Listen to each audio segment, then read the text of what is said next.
एक मर्तबा और सुभान अल्लाह सुभान अल्लाह सुभान अल्लाह। काश एक बार दया रे शाहे बतहा देखो मेरे मौला, काश एक बार दया रे शाहे बतहा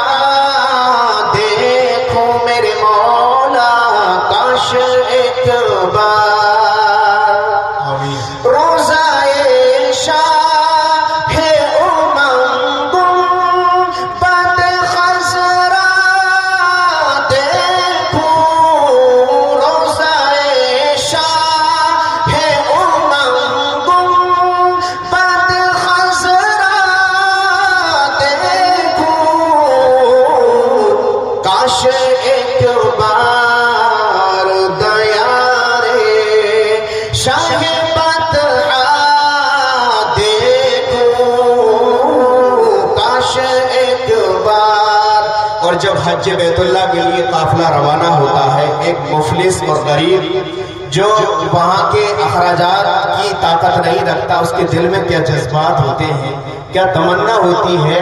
और क्या अरमान उसके दिल में उमड़ रहे होते हैं, आप इस शेर के जरिए आप वो महसूस करें। शायर कहता है कि अपनी गुर्बत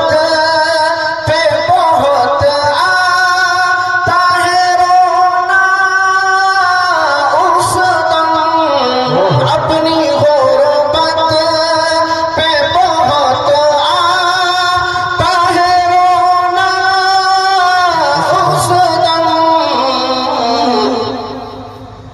जब किसी शाखों को जाते हुए तैबा देखो मेरे मौला, जब किसी शाखों को जाते हुए तैबा देखो,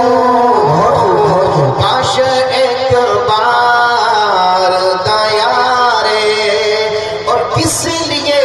दिल तुझे फिक्रे गम आलम है, किस लिए दिल तुझे फिक्रे